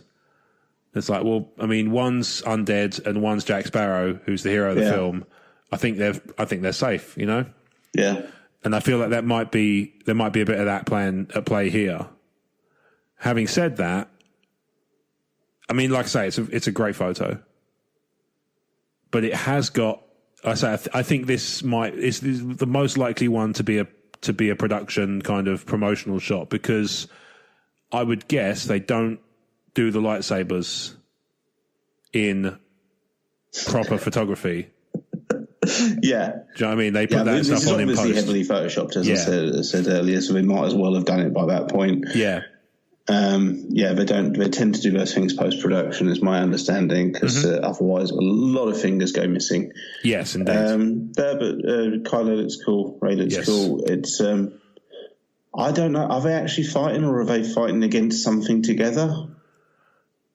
I don't know. It's hard to say.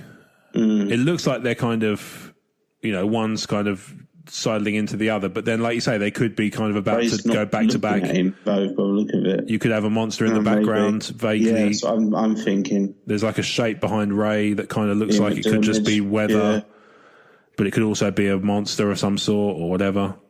Ian McDiarmid. Yeah, it could be Ian McDiarmid. Let's hope not, because that would be a little over the top. All right, Palpatine. Yeah, okay. At least let's clarify that we don't just mean the actor's going to just kick off at them. Hello. Who are you? Oh, of course, you have no reason to understand it. You know what? It's voiced by Mum-Ra in this version, apparently. So what do you make of the... Land an operational battle station. The force connection stuff about running deeper than revealed? Yeah. There's no grounding for that. It could be marketing talk. It could just be groundless speculation. It could be nothing, yeah. That's so vague.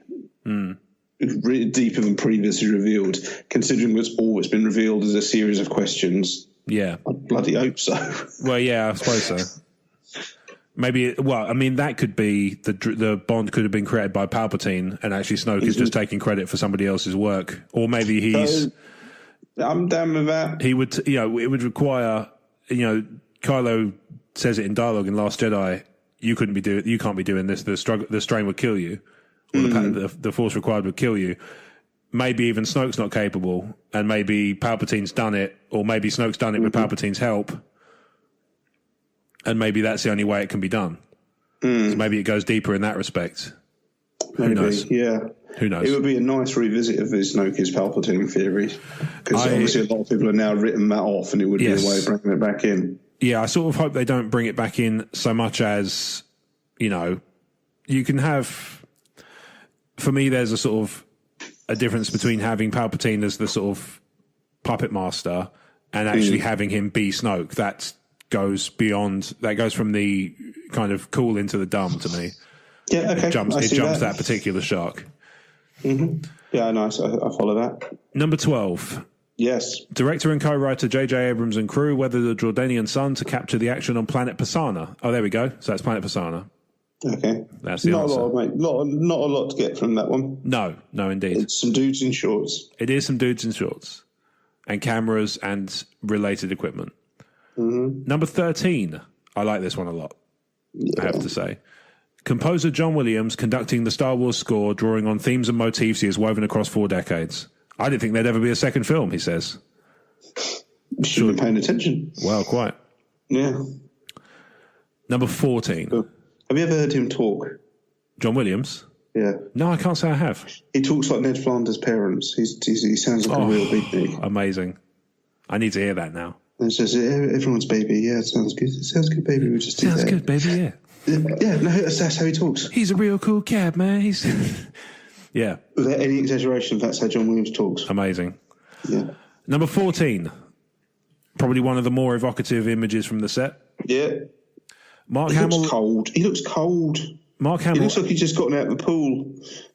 Mark Hamill as Luke with R2-D2. Yeah. Speculation is rampant about who will rise as the Skywalker of the movie's title and how that choice will reflect the way the world has changed since Star Wars debuted in 1977. Okay. I just assumed this was another flashback sequence to the Jedi Temple. I don't remember there being much foliage on the Jedi Temple planet. I suppose it is, isn't it? Yeah. I wonder if it might be Ghost Mark, looking back on something that he was at, but not the Jedi Temple, but as a Force ghost now. Endor Holocaust. I mean, maybe something along those lines is what the kind of thing I mean. It's like he's looking back on something that he was either at, or that R2 was at, or that he knows about, and he's a Force ghost in that, or he's kind of just putting himself in that position, kind of in his mind, and he's not there really. Like he's there corporeally, not there corporeally rather. I'd be surprised if this shot was in the film. It's also another possibility as well. It's just very posed for a photograph rather than for a film. Everything, like the way the cape's billowing around R2.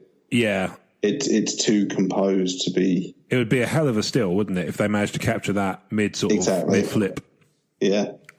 I suspect that's a promo photo just for the fact that Mark Hamill's in the film. Yeah. That's my take anyway. As always, I'm probably wrong. We'll find out, won't we? All right, if you want. No, we just will. This just goes really belligerent. There's I guess we're going to find out. Yeah, that's how time works. Yeah, exactly. And then 15 and 16 are a pair of variant covers for the Vanity Fair magazine. Yeah. And for those who are curious, you can also read about Mindy Kaling's Next Frontier, Bryan Cranston and Kerry Washington on stage, and the return of fashion's preppiest empire, among others. What, First Order? I'm guessing so, yeah. I mean, you saw the look that Hux and Pride. It was smouldering. Yeah, it does sound like an 80s kind of one-hit wonder pop song, doesn't it? Yeah. First Order blokes, Hux and Pride. Yeah, I mean, the covers are fine. They're not very rain colour in, aren't they? I guess so, yeah. There's not a lot to take away from that. Not really. It's true. Yeah. Speculation's obviously going to be kicking off right with some of those. Sure. Yeah, I mean, absolutely. There's plenty there to sort of chew over in so much as, the actual images. I'm going to have to, I think, go and track down this actual spread and have a proper read of the piece inside. Because I imagine there's probably more to it than what's here. Yeah. Because otherwise, what would the incentive to buy the magazine be? Well, quite. Yeah. As to which cover I get, that will depend on my mood. Yeah. If I feel like a Lightsider, that will be a Rey. If I feel like a Darksider, that might be a Kylo Ren. Although actually the Kylo Ren is kind of slightly cooler anyway. Mm-hmm. But not to say that the Rey one is by any means not cool, because it is. But the Kylo one is extra cool. So there you go. That's the breakdown of the Vanity Fair spread. And that about does it for Talk Star Wars this week. So thanks for that. There. Yeah, this is it. There's quite a lot of information contained within, you know. Like I say, we've got confirmation of the Knights of Ren. We've got a couple of new planet names, a couple of new character names. It's a pretty good haul as information goes from what is ostensibly a very small, you know, very small kind of output. It's actually there's quite a lot there to chew over. And like I say, I'm hoping that the actual magazine itself might even yield a little bit more. Maybe not so much in the way of news, maybe just a couple more pictures, or maybe the opposite might be the same pictures with a bit more info. Yeah, a bit more expansion and a bit more elucidation on what's there. We'll see, I guess. But you know, the important thing is you'll hear about it if we learn more right here on Talk Star Wars. Awesome, because that's what we do. So thank you for listening this week to Talk Star Wars, and every week if you're a regular. And if you're not, then you should probably remedy that. And the best way would be to subscribe by using one of many different podcast hosting services. We're on all of the ones I can think of. Certainly Apple Podcasts, are on YouTube via Emotionally 14's channel. We're on Spreaker, all the Android ones, Spotify, Apple Podcasts I've done. Yeah, you know, all the ones you'd expect, we're there, for sure. Mm-hmm. Yeah. And you can also, if you don't want to go through the rigmarole of signing up to a subscription, but you want to go and just get hold of it easily, talkstarwars.co.uk will take you directly to an embedded player page where you can get all this episode and all the previous ones. And you can also find them every Monday at emotionally14.com. Now, if Monday doesn't work for you and you're finding yourself thinking, I could really go for a Saturday, then the best way to get that would be to join our Patreon at patreon.com/talkstarwars, where for as little as $1 per month, you can get an ad-free version of this show that releases on the Saturday UK time rather than the Monday UK time. And, you know, that's a really good deal as far as I'm concerned for the amount of content you get. Totally. Yeah. So you can do that at patreon.com/talkstarwars. There is a link to that on the web, you know, various places that I've touched on just now. Mm-hmm. Emotionally14.com is the website that produces all this wonderful stuff. In addition to this, there's also other wonderful podcasts, fantastic video series, written posts, and much, much more. I gave it a little bit of a plug at the beginning of at the top of the show, but you can also go to emotionally14.com and check out loads of stuff there.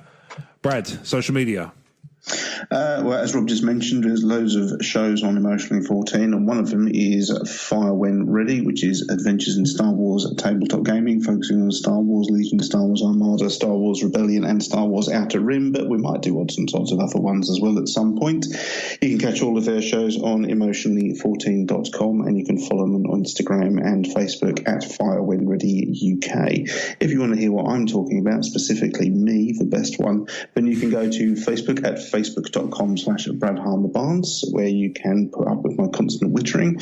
If you want slightly more sporadic wittering with, just slightly more sporadic, really. There's not a lot. There's not a lot to endorse it, really. It's at RealBradHB on Twitter, and if you want occasional postings on Instagram, then you can go to at RealBradHB there. If you want to hear more wittering with monsters and stuff, then you can buy my books on Audible and Amazon. Yes, indeed. And you can do that via emotionally14.com by visiting Brad's entry on the Team E14 page, and you can see links to his books there. I really think you should. Yeah, I couldn't agree more. If you want to follow me on social media, you can follow me on Twitter and Instagram at RobWadeVision. And if you're talking to Emotionally 14 or Talk Star Wars on Twitter or Instagram, they're available on both, you are probably talking to me. So, enjoy that should you choose to do so. I would be remiss, as always, if I didn't mention the fine podcast of the Star Wars Commonwealth Podcast Network. So in addition to Talk Star Wars, you can also enjoy Tumbling Saber, Generation X-Wing, The Nerd Room, Rogue Squadron Podcast, the San Diego Sabres Radio Podcast, the Retro Inc. podcast, and the Sandcrawler cast. All of those are available on the web at StarWarsCommonwealth.com. You can find the latest episodes there and take your first steps into a larger world. Thank you very much for listening to Talk Star Wars this week. We will see you next week for episode 171. And until then, be good to each other and may the Force be with you.